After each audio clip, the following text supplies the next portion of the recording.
Grave Tone. Welcome to Grave Tone Podcast, where horror comes to life in every form it takes. I'm Megan. And I'm Arthur. And we're finally getting around to putting this episode out. Hooray! Yeah, we were plagued by some issues, which we were finally able to fix as best as we could. So if you hear some weird sound that happens throughout this interview that we had, just bear with us because we had issues and we fixed it as best as we could, essentially. We're learning. We're figuring it out. Yeah. You know, sometimes things don't go the way you think they're going to. Exactly. So what was this interview about? Okay, so we did mention this, but a couple of weeks back, we did do a mostly spoiler-free review of a film called PITFALL, which had its premiere at ScreamFest in LA on October 15th. And we were fortunate enough to watch a screener of the film, which was lovely, and be able to sit down and have a chat with both the writer, director, editor, that's a lot, James Kondelik, and the producer, Wai Sun Cheng. and speak to them kind of about like the movie and the whole process of making it. It was really fun. We had a blast. They were lovely to talk to. Yeah, thank you guys again so much for taking the time. Seriously, the interview was super fun. We're talking about how this movie almost didn't get made, why the VFX are really cool in this movie, the funny things that happen in the cast, and even towards the end we have kind of like a quick rapid fire questions that are just related to the horror genre in general, and some of the answers are really fun. Yeah, no, they were really good sports about answering all of my questions. So anyway, we might as well just get into it. So without further ado, enjoy the little sit down that we got to have with them. And thank you for taking the time, because I'm sure that, that's at a week post-release. You guys are probably in the thick of it at the moment. Finally coming up for air a little bit, but yeah, I mean, still there's like a couple things we're finalizing and fixing and trying to gear up for AFM around the corner. Yeah. How was the premiere? Because everything premiered officially at ScreamFest in LA last Wednesday, I believe, which was the 15th. Mm-hmm. Mm-hmm. No, it was fantastic. Oh, it went really well. The film was well received. Oh, that's great. It's fantastic. Yeah, we just got a great review in Collider yesterday, so that kind of blew our socks off. So cool. That was great. Yeah, they're a huge publication, so I can imagine. So obviously, like, congratulations, obviously, on the reviews that are coming in, because I've seen like a few folks that you've had a chance to sit down with for interviews as well, and everything seems really positive reception-wise. We also watched the film last week and we really, really enjoyed it. It was so fun. But also, and followed a slasher format to a degree, but also tackled a lot of issues throughout sort of the course of the story and some of the content within it. And so I guess I was kind of curious, sort of to kick things off, as a general overview for you, James, because I know that you wrote, directed, and I believe edited as well. Yes. Okay. Yes. Can I ask, sort of, so then was there general inspiration for the story when you started creating it? Yeah, I mean, I guess, it's kind of funny because one of the reviews just nailed it on the head. It was kind of doing 127 hours, but like, what if we did the horror version of that? Okay. And it's like, oh, well, what if like somebody was stuck in this like impossible scenario and they have to escape, otherwise, their friends or loved ones could be in danger as well. So that's kind of where it stemmed from. I mean, it was like 12, 13 years ago when the idea came to me, because at the time, I was a wee lad starting in film as an editor, but I was trying to cut my teeth on doing some more writing and pitching people stories and treatments and scripts and stuff. And somebody told me, like, you should really think about doing like single location things. And I'm like, okay. And I thought, how about a guy in a hole? And everybody said, that sounds like the easiest movie to make. And it turned out to be quite the opposite. And so I pitched the concept to Wai a year ago, and he and his partner Alex had some thoughts. We worked with their writer, and we were all sort of like putting our heads together and trying to improve everything. And the final script that we shot was still kind of evolving as well. And so it's like on set, like I don't think we were done like the script wasn't really finalized until we were done shooting. Okay. And it was really interesting because there was just it was just a true definition of a collaboration, because everybody was kind of bringing something new to it. Wai and Alex had their ideas, I had my ideas. The writer, the other actors, everybody kind of chimed in and thought like, oh, let's maybe add this, or can I do this, or what have you. It was very interesting. Did there wind up being And a lot of like ad-libbing while you were on set, just sort of due to that? a little bit. I mean, definitely from Richard. Okay. But I kind of gave some license to the actors, especially in the more playful scenes. Okay. And there were just certain things that we were definitely playing with. Like we'd kind of rehearse it as it was written, and it's like, well, this might be interesting if we do this or that. And it just sort of like we were constantly like sort of discovering like new ways of doing these scenes and stuff. It was very interesting and very fun, and it just kept us all on our toes, and it was just a blast. And I think the actors really rocked it, and it was a big challenge, but I think everybody had a lot of fun doing it. Yeah, I found it was really impressive to see the chemistry between the characters. You could sort of just this read very clearly, I guess, as an actual group of people who know each other, who are going on this trip and, have the usual level of friendship that they all have, but they also have, I guess to a degree, like certain tensions, like underlying tensions, obviously between the siblings, as well as a couple of the other characters. But, even when they're kind of giving each other shit or doing something like that, it played very naturally, as though like they were actually just having these conversations. Yeah, I mean, that was like the interesting thing, because I don't think we did any chemistry reads. Okay. We just did a read through once, right? Why? And then yeah, we just did one read through, and then because it came together very quickly, and yeah, and that's just how they kind of were on set as well. Richard and Matt played Charlie. Yeah. They were kind of like competitive on and off screen, and constantly like fast friends. Like everybody on the show kind of became fast friends. Jordan, who played Gwen, and then Alex, who played Ashley. Yeah. They became quick friends, fast friends and stuff. I think the only one that was kind of the odd duck out was Marshall, who was stuck in the pit. Right. But they all got along so well, and we had a text chain going, and everybody was just kind of telling each other dad jokes and things like that. So I don't know, everybody, I think that was like one of the weird, lucky, miraculous things that we had. It's just we cast the right people, and somehow like they just ended up having like the greatest chemistry. And yeah, I'm very blessed and grateful for that, because it's sometimes you can plan and plan and plan and plan, and then you get two people in a room, and it can suck the air out of the room if they just aren't vibing and gelling.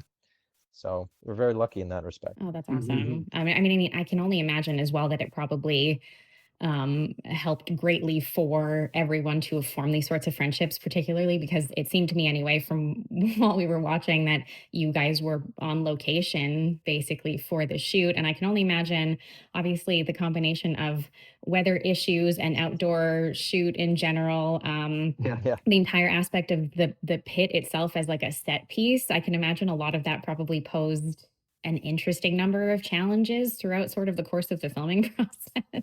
We had to build 3 different pits, Okay. but different usage. One goes under the water, one's for specifically because we had a water tank built as well.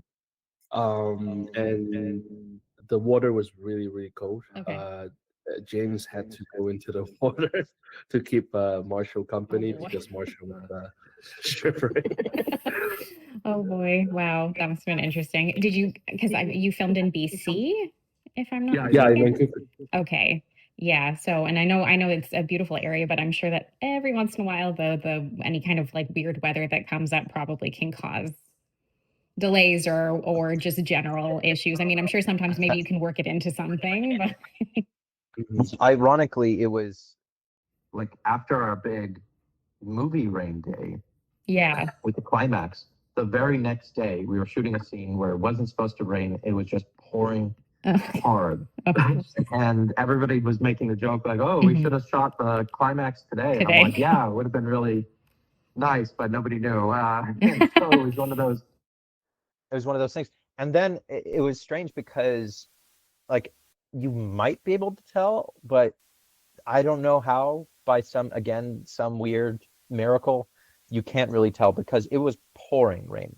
Okay. Like I was soaked to my bones and just shivering. And that was like the one scene that I'm like, I'm over this. Let's get this. I scrapped my plans for the scene. It was going to be a lot more elaborate. And it was the whole sequence where the hunter was chasing the gang and shooting arrows at them. Okay, yeah.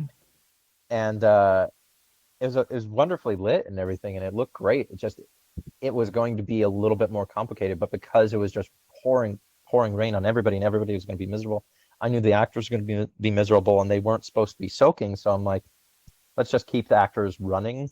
Okay. And keep the cameras going. Just go, get these pieces, and let's get out of here, because I had it. That was a tough night. And so yeah, the weather was always a challenge. Yeah. Certainly. Yeah.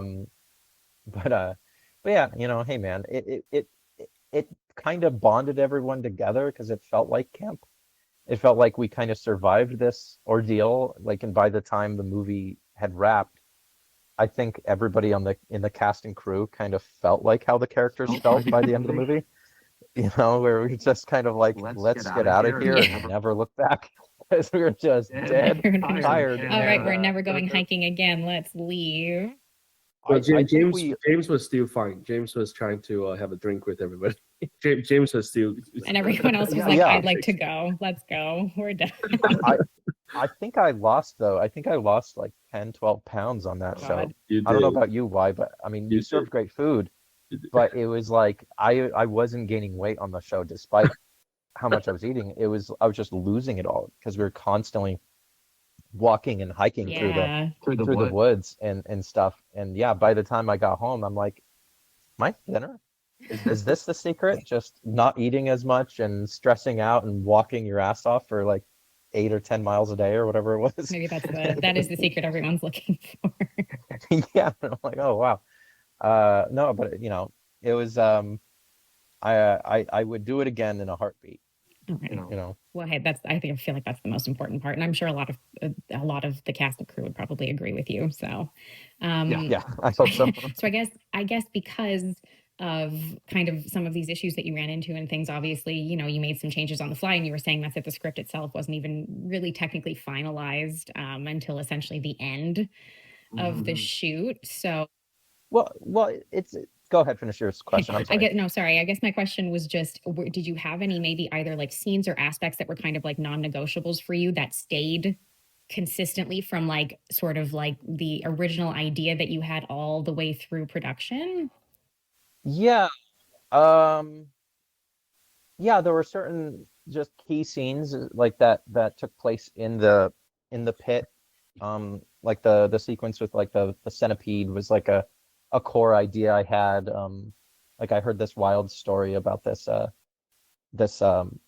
that was like in Vietnam, and he was like trapped in this like underground tunnel, and he tried to climb his way out, and the tunnel sort of collapsed, and he was like half his body is sticking out of the ground, and he was just stuck like that, just sort of sticking out of the ground, unable to get out and crawl out for days, if not weeks or whatever it was. And he was just kind of living off the wild, whatever bugs or critters that crawled by him, he would like, kill and eat. But there was a morning he woke up to like this huge centipede like eating his arm. Oh God. And that thought stuck with me. And I remember when I first came up with this idea, 12, 13 years ago, whatever it was, I was like, oh, well, we got to have like the centipede like crawling in this guy's leg wound. And we almost cut it. There was like several times where we almost cut it, but I was like, no, we should keep it. And we almost cut it in the script phase, and then we almost cut it in post. And I'm like, no, it's gonna be too good. It's gonna be too good. And certainly, like when we premiered it at ScreamFest, I mean, a lot of people were like squirming and cringing Yeah, and so on. So I'm like, oh, thank goodness. It's very uncomfortable Thank to goodness we didn't cut. watch. Oh, good, good, good. No, This is one of my favorite parts. I definitely like the scene a lot. You know, we tried our best not to cut it. Yeah. Well, I mean, because a lot of the effect, like that specific scene, obviously is sort of just viscerally uncomfortable because something like a bug crawling on someone and trying to enter an open wound, you can't help but sort of be like, oh God, I can feel it happening to me while it's happening. And it's terrible. Yeah. I feel like a lot of I mean, I will say also just visually, obviously you filmed in a beautiful area. The entire film looks wonderful from start to finish. And, but the effects and the kills look great. They looked really good. Oh, thank goodness. We got really good. We got the same effects team that did the Final Destination Bloodline. Okay. And our stunt team are from Skyscrapers, the show, and Godzilla 1. Oh, yeah. And all these like really big show people that are helping out with our film. Awesome. Well, Wai, I think I had read you've done work in VFX previously, or in special effects anyway. Yeah, I started my career in visual effects. My first role was Once Upon a Time, and I worked on Fast and Furious, Wonder Woman, Fantastic Beasts, Blade Runner 2049. So my initial career path was from VFX, and then I worked from VFX to on set. I did like lighting, grip, camera team. And I eventually DP'd a few movies with Lionsgate. Yeah. He's a jack of all trades. Well, did you consult on any of the visuals for the film, like any of the effects or anything? I definitely the visual effects knowledge that I have did help me bring in ideas in the script stage. Okay. I remember in the script stage, I was reading through the thing, and it helped me kind of like understand, okay, how we should tackle this and how we should tackle that. And James is very, very, very good and fun to work with. Like in terms of, he has a lot of ideas, he has a lot of visions, and he has a lot of like really interesting aspects that he's bringing onto the table overall. And also, he is very knowledgeable in he's an editor. Yeah, he's a great editor. He sees stuff like from an editing perspective that helps with the directing a lot, because then we don't have to wait around for the director to cover everything, because he knows what he needs and what he doesn't need. So that's good. Well, James, do you find that has made the process overall easier for you? Because I mean, it's like, it's a pretty hefty job to write, direct, and edit a film, obviously, but does it make it sort of easier for you because you already have the vision of kind of how you want the final product to look? Yeah, I mean, it's certainly easier, especially I'm just kind of a control freak. If I were to, like, I've worked with other editors in the past before, and it's helpful to have, and like on this one, I did have an assembly editor come in, but typically I do my main first, I do the majority of the editing and everything. I just like somebody to take it for a week, put it together, just slap it together. It's going to be bad anyway, so I'm just going to be like, oh, that's garbage, let me fix it, and I know how to fix it. So yeah, it certainly helps, and certainly as a director, being put in these situations where it's like, we have no time, we're not going to get all the shots that I wanted, but we have to get all the shots I need. So what are we getting? It's like, I can at least look at our shot list and look at our day and go, if we get this, that, then the movie's gonna, the scene's gonna cut together fine, and I know what to do. Or I'm making mental notes of like, we didn't get this one shot, but that's okay, I got this other shot instead previously, and I bet if I composite this together and repurpose this or redo that, then I think I can use this for the, I'm constantly like, I was creating shots as well. Okay, yeah. I felt like we picked the footage down to the bone. We used everything. Okay. Like nothing wasn't really used.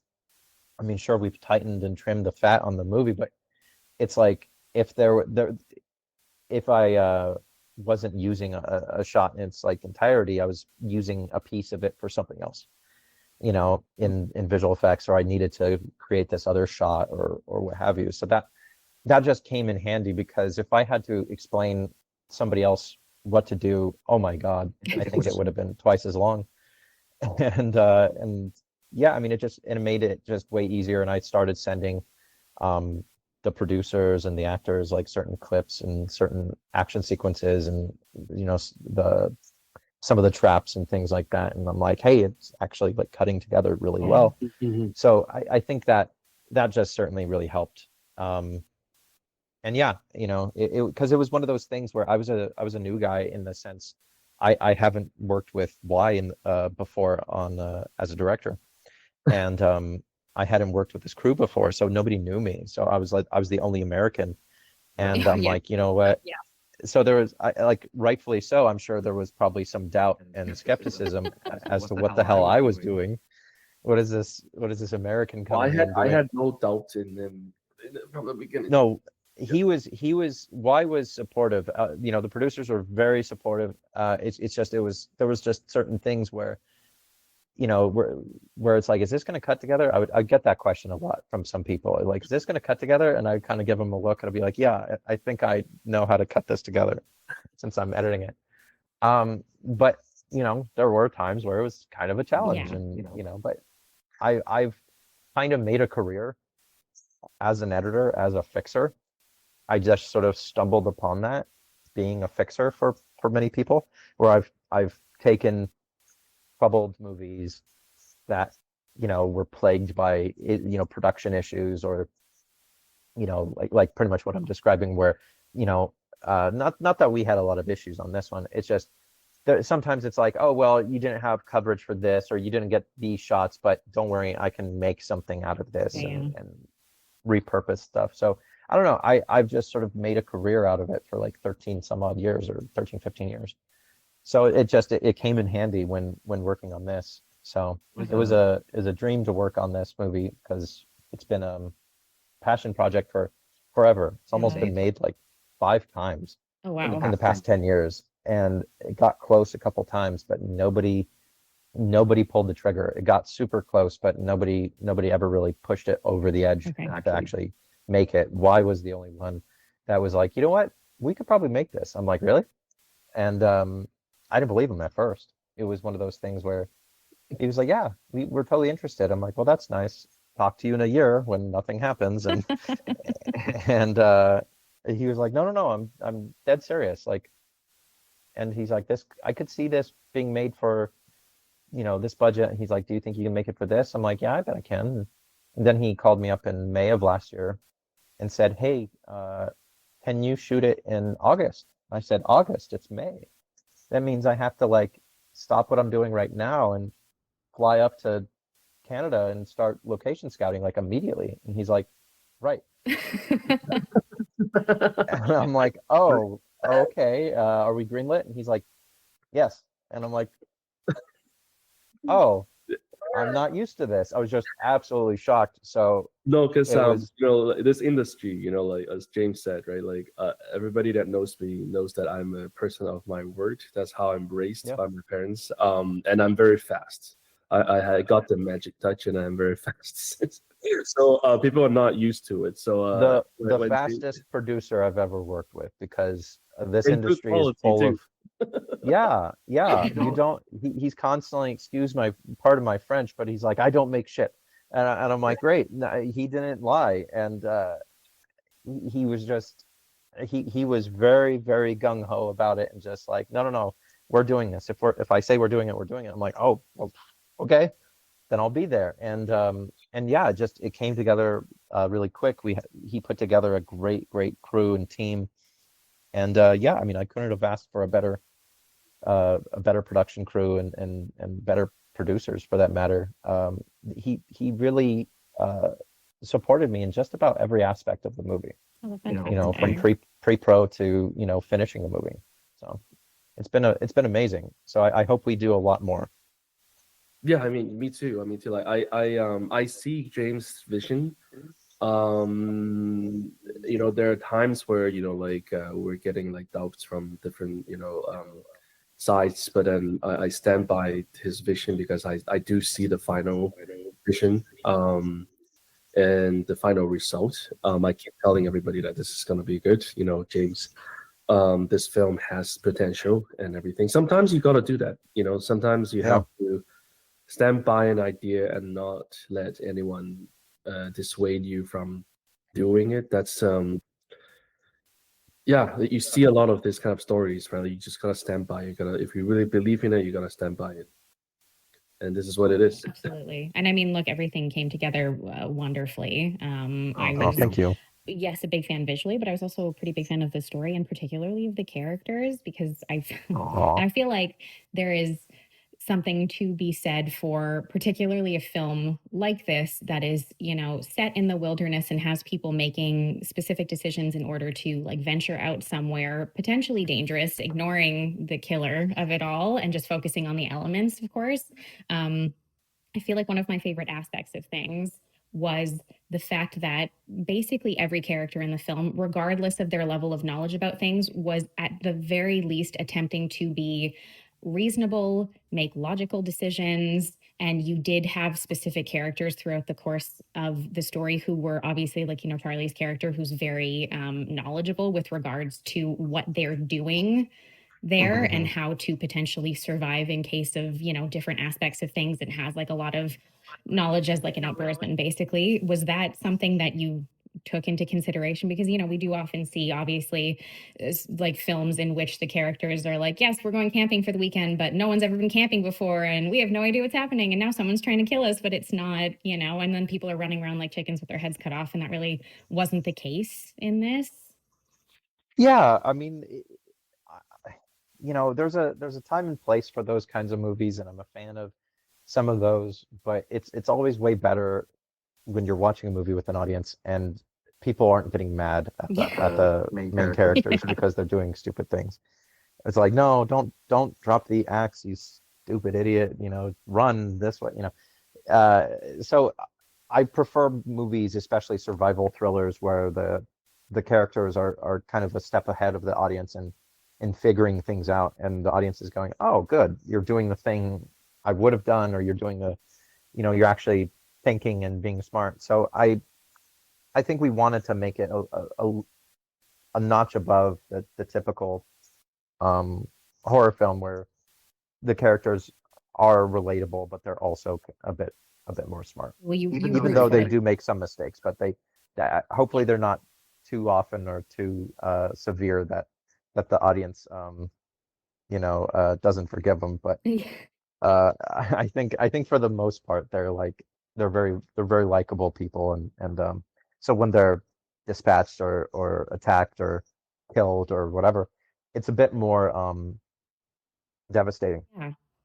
You know, Yeah. so They had much more of hopefully a, that comes through. yeah, no, it does. There's a much more of a level of emotional impact, and you root for the characters a lot more in those circumstances because due to the fact that they're not just, you know, running around like idiots, you really want them to make it out, and you feel, you know, a legitimate connection to them as well. So, I guess good. I'm glad. Yeah, I guess my sort of, I don't want to keep you guys for too long, but I guess my sort of final kinds of things to wrap things up were, obviously, there was a lot of physicality to a lot of what was happening because it is a survival film, and there are a lot of sequences of, you know, like fight sequences and things, particularly towards the climax of the film. But you guys, you know, worked with Randy Couture, who plays the hunter in the film. So I can imagine that added maybe an element of ease, hopefully, to that character, because I'm sure he brought a ton of physicality due to his previous work and everything to the film as well. Yeah, I mean, Randy's a dear friend, and he was amazing, and he was a real dream to work with. And he was, you know, he has a lot of fight training, you know, to begin with. You know, obviously being a UFC champion and so on. He kind of like he was constantly watching the choreography and watching the stunt coordinators and working, you know, in tandem with them and making sure everything felt safe. And I think he made all the actors who maybe sometimes may not have had, you know, as much training or stunt training as maybe some of the other people or whatever. But I think he made everybody feel comfortable, you know, when he wasn't, you know, showing them how to take a punch or showing them how to throw a punch. You know, he was like massaging, like giving like rubbing people's necks, and I think he was like, what did they say? I just learned this the other day, that he's like a registered like chiropractor or something. Like he was he was like setting people like necks and junk, and and when he wasn't doing that, it's like he was just chilling. I'm like, where's Randy? And he's just like, oh, he's on the ground, like leaning up against the log, waiting on us. And I'm like, do you need a chair? Like, are you good? It's like it was raining, it was wet, it's miserable out, and he's like, no, I'm fine. He was totally fine. I think he, in another life, like he's been a hunter himself since he was a kid, so he knows how to notch a bow, he knows how to throw an axe, he knows how to do all these things. So that just kind of came to him like as like just second nature. Right. There's And also like building on top of what James was saying. There was some scenes in there where we have a stunt double for Randy, but Randy is just doing it himself. Like he wanted to do some of the stuff himself. It was like, are you sure about this? He was like, yep, no problem. And then he just goes and does it. you really have to fight hard. You really have to fight hard for against Randy if he's like, it's like, oh no, we're gonna have this guy do it. It's like, no, if I'm here, I'm gonna do it. It's like, oh, okay, cool. But so he did as much as he humanly possibly could. So no, he was an absolute dream. And there was, I gotta say, there was like playful trash talk because like Richard was very excited to fight Randy. I think Richard had said something like, I don't think you're ready for me. And, I don't think you know what's coming, kind of thing. So he was very excited to work with them, and especially Randy working with some of the other traps and bear traps and all the other weapons and things like that. No, he was fantastic, and he just it fit. The role oddly fit him like a glove. I'm surprised he hasn't done it before. It did seem very natural. Like he had an incredible amount of sort of intensity as the character throughout, even just like in scenes where he doesn't have that many speaking lines because his character sticks mostly to, stalking people through the woods. But he brought like a lot of intensity to that character, even with like the few lines that he did have, and for the entire physical aspect of his performance as well. And that's like so funny too, because there are times where it's like he has these incredible eyes when he's like staring at you, and like he just has this like evil, scary face, but he's like the sweetest guy. Yeah. So he'll like snap out of character like after we call cut. But like in action, if he's coming after you, like I don't pity the like I don't envy the actors that are having to like run away from him or fight him, because he looks terrifying coming after you. And so I'm like, oh god. It's like, oh, easy. But no, I mean, just even if he's just like kind of stoic and just staring at you, there were certain scenes where I'm like, can we like brighten up his eyes, because he has this amazing evil glare and everything. So yeah, he just brought a lot to it, even though he wasn't always speaking. Yeah, which was very interesting. Yeah. Oh, that's awesome. Okay. I mean, it kind of sounds like he was like a joy for everybody on set. Did you guys, in terms of cast and crew, did you guys have like an MVP of sorts on set, like somebody who was like above and beyond or kept everyone going? Everybody was MVP. Okay. Yeah.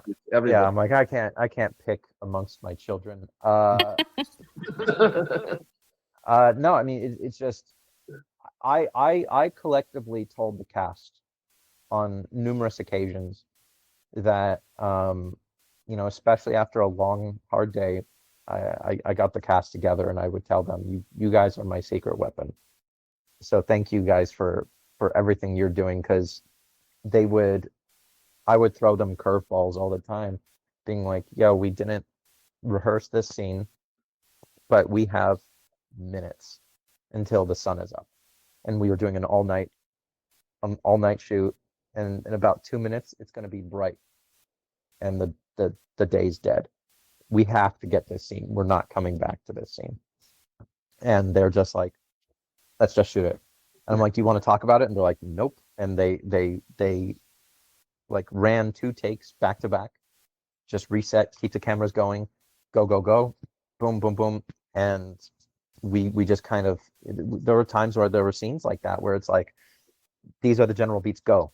and just do this. Okay, now look over here. Okay, now do this. Okay, now do that. Now do. They were just so freaking quick and never stumbled, never questioned, and just brought such sincerity and intensity, and it was incredible. Like I never seen such hustle, because it's not an easy movie, especially like the keeping that sort of intensity level up all the time if they're freaking out, crying or screaming or having these very heavy scenes and stuff.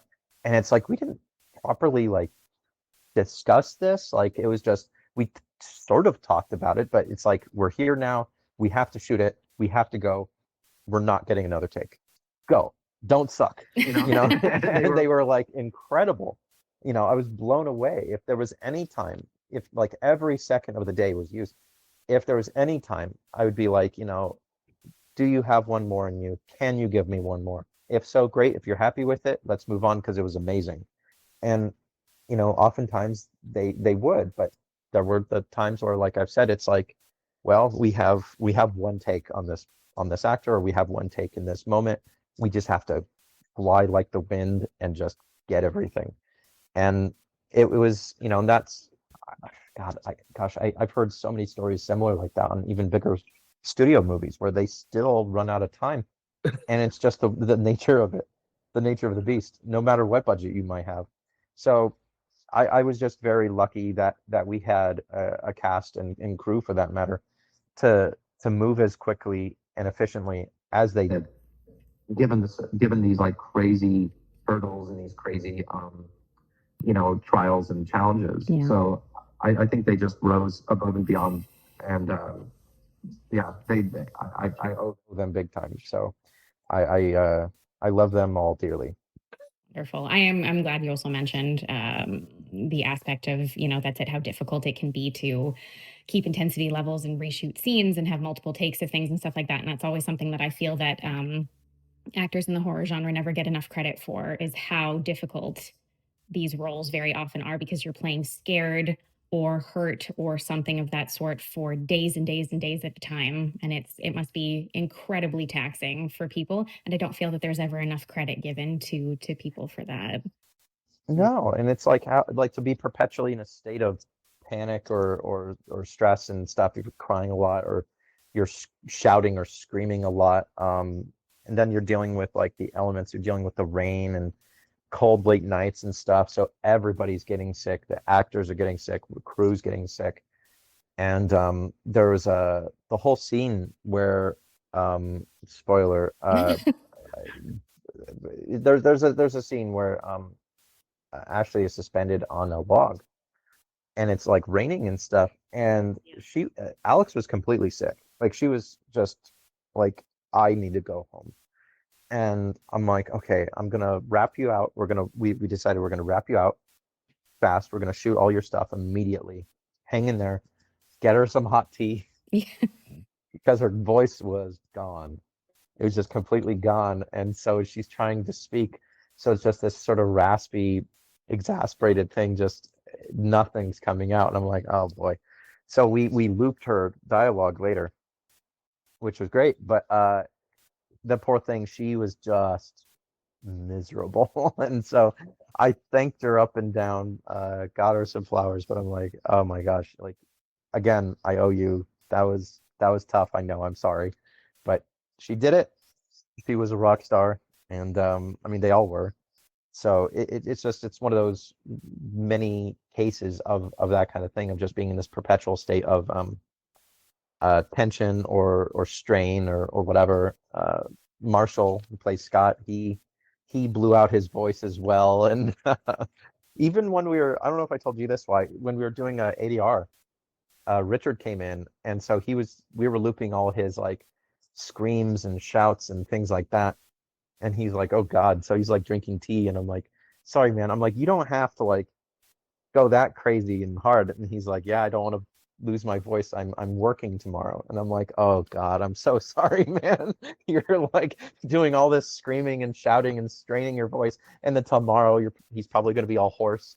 So it's a tough business for sure. But you know, if you have the if you have the stones to do this kind of thing, it's very rewarding. It's just doing it in the moment, maybe not as much. Watching it is amazing.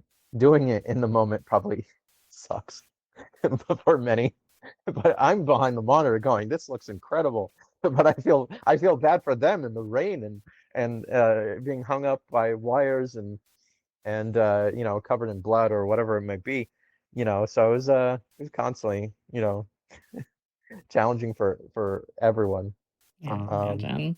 So I at least got wet too, and I shared the misery, and we all were rained on, and I hopped in the water tank with Marshall. It's like an adventure, it feels like adventure together. We bonded. It's a bonding experience. Yeah. It feels like camp sometimes. Yeah. And that was like kind of the that's kind of the fun of it sometimes. It's like, we it's camp, except now I remember can that get like hard a day? sore back because I don't want to sleep on the ground or anything on like a terrible sleeping bag, and it's wet and I'm uncomfortable because I'm not 7 and I just can't handle these things anymore.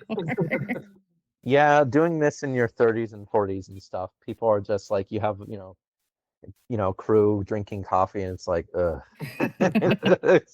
But every now and then we do a cool stunt, we do a cool kill, or somebody does this amazing emotional performance, and everybody is just in awe. So there were several times where we got applause and stuff. We set the tent on fire, and the awesome special effects team just freaking torched this thing, scaring the crap out of me. And the other thing with like doing all the stunts and stuff, I was behind monitor, but whenever the stunt team heard me go, oh fuck me, or I would curse because I'm reacting to what just happened, and it looked like it hurt. I'm like, oh my god, are they okay? And they're like, yeah, they're totally fine. I'm like, do you want to go again? I'm like, could they? I mean, yeah. That'd be great. But, oh my god, please be careful. But it was incredible. Throwing people into trees, blowing up vehicles. It was amazing. It's such an amazing experience. Oh, that's awesome. Okay, I don't want to keep you guys all night because I'm sure you have tons of other things that you have to be doing. Do you mind if, in the spirit of horror podcasting, I just ask you a few fun little rapid fire questions, just outside of the realm of Pitfall itself? Okay, so you want to go first, Wai? Sure. Okay, so I mean, very cliched, but off the top, why do you have a favorite horror film? I do. Hereditary. Nice. Okay. Good choice. And do you have, in sort of, I guess, contrast to that, do you have a favorite guilty pleasure film? Guilty pleasure? What kind of pleasure? Guilty pleasure film. Like one that might be silly, but that you're like, I know this is objectively maybe not great, but I like it. Yeah. The Notebook. Nice. Okay. There you go. I said it. Solid choice. I got one. Okay. If I'm being asked the same question. Yeah, 100%. Mine's easy. It's Evil Dead 2 is my your favorite horror film. That's a good one too. Excellent choice. Yeah. But guilty pleasure, honestly, it is a movie I saw not long ago, and I'm embarrassed that it's taken me this long. I did it. And every time you're gonna cringe when you hear it. Why? But I remember telling a producer about it, and they go, "What?" It was it's Frankenhooker. Oh God, yeah. Or movies like Frankenhooker or Basket Case or like Malignant. I mean, I will defend Malignant to the day I die. It's so good. It's so good. So many people hate those movies, and I'm like, these are so they're great. ridiculous and awesome and so fun. Especially Malignant's third act. Holy yeah. shit. Mm-hmm. Oh, 100%. I'm a little sad that it got so much less credit than like Megan did, because it just got so much less hype, and people I think weren't ready for it when it came out. I think they thought it would be much more serious than it was, and it didn't play as well. It was just released during the pandemic too, so I think had it been released with like a full audience seeing it, maybe there would have been something different. But I gotta hand it to them, man. He was given this like blank check to make whatever movie, and James Wan was like, "Screw it, I'm gonna make the weirdest, craziest movie ever, and Warner Brothers has to pay for it." Yeah. It's like, wow, how did you? Because I watching that movie, I was like, they're not actually doing this, are they? And I'm like, oh my god, they are. It blew my mind, and I'm like, what the hell is happening in this movie? I don't know if you've seen it, Why. No, I have not. You said it to me. I have not seen those movies. Malignant. It's a great James Wan, one. who did like Saw, Conjuring, and Insidious. Conjuring and Oh, Insidious. the one that just came out like a couple Malignant. years, 2 years, Malignant. Yeah. Yeah. Oh, I have not seen. I've seen a trailer. I want to watch it. Oh, dude, that third act, holy shit! It's good, eh? The rest of the movie, I gotta say, the first act, it's like, where's this movie going? What's going on? I'm not sure. I'm really digging this. It's kind of strange. I'm not really understanding what's going on. But the whole twist behind it and the whole third act, holy shit. I've never seen a third act save a movie before like that. That's incredible. It's so Holy solid. shit. It's really good. It changes your entire opinion about what you're watching. You're suddenly like, wow, okay, no, I love this. Yeah, I was watching it with my wife and mother-in-law. I'm like, hey guys, do you mind if we watch this movie? Because I'm really excited to watch it. I thought it was going to be a straighter horror film. And then it just became this crazy other thing. And I'm like, whoa, this is great. I remember like laughing my butt off, and I'm being on the edge of my seat watching this. And I'm like in disbelief, like, oh my God, this is so incredible. And my mother-in-law goes, oh, James, you're not actually enjoying this, are you? And I'm like, hell yeah, dude. This is fucking great. Are you kidding me? Are we watching the same movie? This is incredible. Holy shit. So yeah, James Wan, if you're listening. Oh my God. We love you. What a surprise to hear from anyone. He has a lot of great horror movies. Like, oh my God, yeah. A lot, yeah. I'm a big Insidious fan. Insidious, Saw. Oh, Saw, my God. The Even first Dead Silence. Yeah. Oh, Dead Silence is a great one. Yeah. Dead Silence is underrated. I even liked his action thriller movie, Death Sentence, was really fun too. He's a solid ass director. Yeah. Very much. Even other like movies, like not horror related, like Aquaman. Like he made Aquaman a man, not a boy. So yeah. It was incredible. It was incredible. Absolutely. I think my one just quick last question, sort of in that same vein for fun. This is for both of you as well. If you had an unlimited budget and you could remake any film ever as a horror film, what would you pick? I have a good answer for this. Any horror film. I don't know. I want to make so many different types of horror films. There's no one that I really want to read. I want to make all of them. You know what? James, go for it. I really liked this character, and I would really like to see the series be brought back. But if like a studio got behind it, or some like independent studio got behind it and threw a bunch of money at like a new Wishmaster or something like that, I think that would be really, really awesome. Oh, that would be interesting to see. And because you said remake, right? Oh no! If you could remake, but it doesn't even have to be a horror film currently, like any film of any genre. If there was one that you'd want to remake as horror, essentially. I guess. Oh, do you have an answer, James? I do. Oh, you do? Okay. I thought of one really quick. Yeah, please. So have you watched Train to Busan? Yep. Absolutely. I love Train to Busan. If I were to remake one film or like whatever, I think the second one was terrible. Like it lost a lot of those elements from the first one. The first one was amazing. Yeah. But the second one just lost. It's just like, oh, I wish they could have done this and added that in. And the second one is just too flat, and it's a higher budget and value, but it could have been a lot better. Just building off the momentum from the first one. The second one just felt so much like it's just not as well. So if I would have remade it, I'll probably remake that second one. Well, so if we're talking remakes, I'd probably say like or like just sort of re-envisioning or rebooting like Yeah. Wishmaster. However, I do have a great pitch for an Evil Dead movie, and it's like my life dream to work for Sam Raimi. He's a big influence, and you know, I'm very jealous of the new guys that were picked to do the new Evil Dead movies. Evil Dead run that's coming. The guy that did Last Stop in Yuma County, which our own Alex Essoe was in. He was tapped to do the new another Evil Dead movie, and then there's the other fellow that did Infested.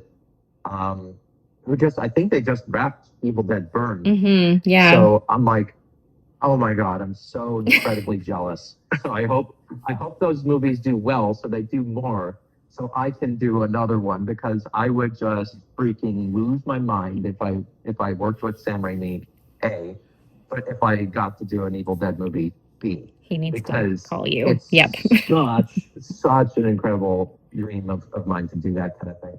But like, I want to bring some of the humor back. That maybe some of the newer ones didn't have as much of. The newer ones I thought were great. It's just, I'm like, oh man, we can go even crazier if they would allow it. But I get that they're trying to appeal to more mainstream audiences and things like that. But I don't want to give up my premise away. But I have a fun take that would probably, at the very least, make Sam Raimi laugh. So I don't know. We'll see. If it ever happens. So it will, buddy. He needs to call you. That's it. Knock on wood, fingers crossed. I just need to get an agent and have that agent work on getting me a meeting with Sam Raimi. Get me Sam Raimi now. Okay, awesome. Thank you both so much for hopping on. I really appreciate it. This was really fun. Thank you for being our first official interview. This was a blast. And congratulations again on Pitfall's premiere. Are you guys, is it heading somewhere else now in terms of like festival fun stuff, or? Yeah, so the film is gonna have a screening in New Orleans end of the month. Okay, great. It's another horror festival affiliated with ScreamFest. Fantastic. But in New Orleans. So, you know, the audience in, you know, New Orleans and Louisiana will be able to watch it. Fantastic. Okay, great. Well, listen, thank you again so much. I really, really appreciate it. And I hope you guys have a great rest of your night. And congratulations and good luck with everything. So that was great. And I had a really good time with that interview. Apologies, it took longer than we thought it was going to get it out. But I'm really glad that we were able to kind of sort everything out. So hopefully everybody was able to, you know, get as much out of it as we did from them. Yeah, and like learn so much more about the movie, and you know, hopefully that piqued your interest. We definitely really enjoyed it. It just happened to do another run at the ScreamFest NOLA, which is kind of like a sister brand to the ScreamFest LA. In New Orleans. New Orleans, yeah. And, you know, we really hope that it's going to see the big screen soon, because it definitely deserves it. Yeah, I'm really hoping for them that it gets picked up for distribution. Exactly. I think everybody, it sounds like this was just, from everything that they spoke about, it sounds like this was just a total labor of love from all of the cast and crew. So 100%. It'll be really nice to see if it, I'm really hoping that it gets picked up for them and it gets like a wide release, so that way everybody's kind of able to enjoy it as well. Yeah. So that was really fun, and hopefully we'll be able to do a little more of that down the road as time goes on. We'll see, and we'll fix the audio issue. Yeah, that's it. I mean, also the full interview, if you want to watch video, it is on YouTube, on our YouTube channel. So Gravestone Pod, same socials as everything else. All the other social media accounts are at Gravestone Pod. On Instagram and TikTok, we posted some of the cooler, more interesting, I guess, snippets of the video interview. So it's also all there if you want to get some quick bites. Yay, and stare at my beautiful face while you're doing it. Yeah, that's it. So anyway, this has been really cool. I really hope that we get the opportunity to do a little more of this as time goes on. That'll be really fun. And, you know, by end of this week, we'll be coming back at you with kind of our usual sort of content. But until then, guys, stay scared and stay tuned. Ciao, guys.